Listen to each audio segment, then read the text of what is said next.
On Seth Talk today, I answer your questions. You all have been sending them in, and I'm going to do my best to solve your problems. It's going to be like those ask things in the newspaper. They ask Annabelle or they ask Steve. It's Ask Seth. First, though, I wanted to show you all something. So I was walking through the field thinking about miracles, and then I tripped over this. And I noticed that it had the name Joel Compton on it. I believe that's Joel Compton, at least. And I realized it's like JC, Jesus Christ. So I'm going to be hiding this on every episode of my show, just because I think it's so unusual. And videos might be a little late this week. This one will probably be late. I'm kind of overworked from TikTok. But with that out of the way, let's answer a few questions.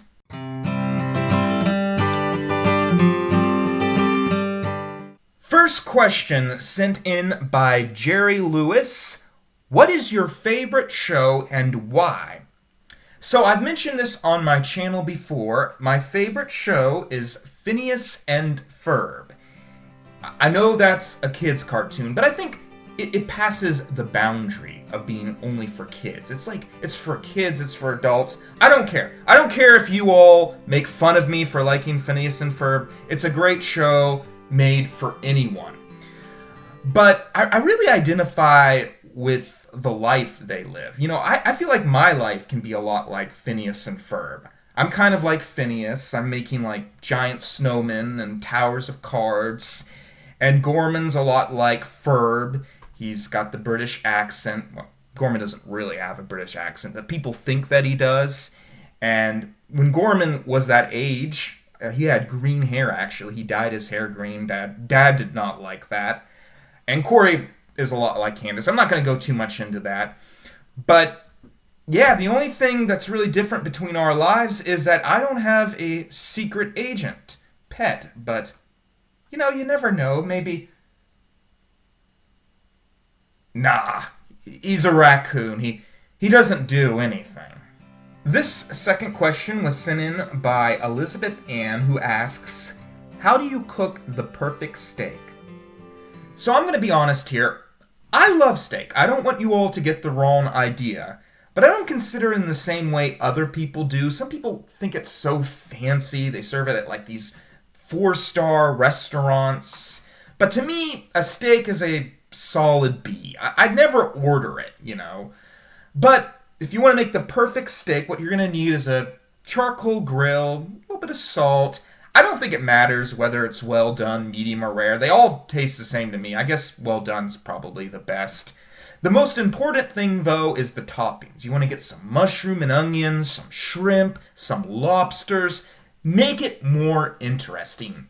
That's the thing for me. Steak is a great thing to have as a side, almost. Our third question comes in from Sharon Selling, who asks, have you ever been mountain biking? If so, where? Did you enjoy it?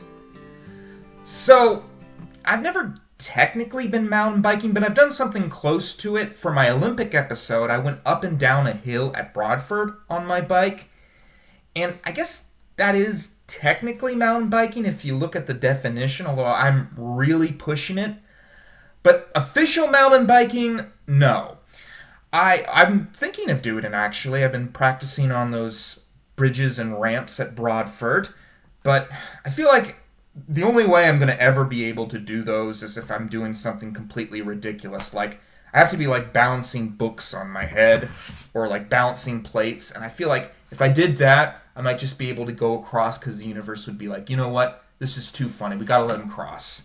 Our fourth question, Corey Lewis Beneducci asks, if you could be a pro at one thing, what would it be? I'm trying to be more practical here recently, so my answer is job management. I want to be able to get a job, be able to commercialize myself, put myself out there, and that's very helpful in my career where you're acting, writing, directing. Getting the job is so important. But, yeah, I know that's a boring answer. If you want a more interesting one, singing, I guess. Question 5, Corey Lewis Beneducci asks, how do you feel about the word moist?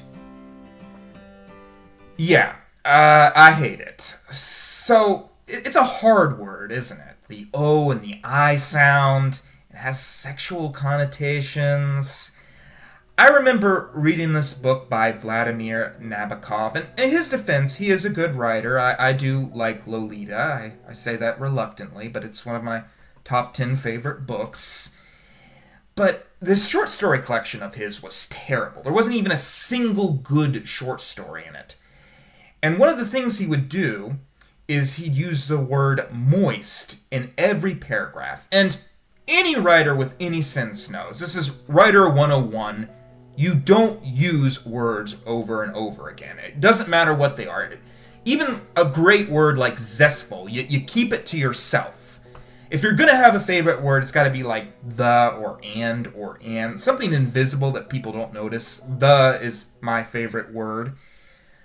And I think now, I think moist is my least favorite word of all time.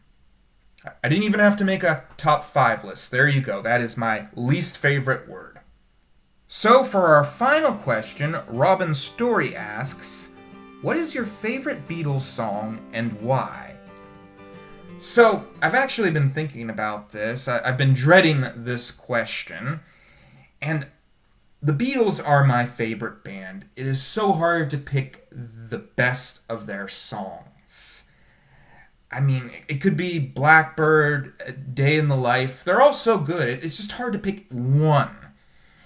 And I thought about this for a long time. And you know what?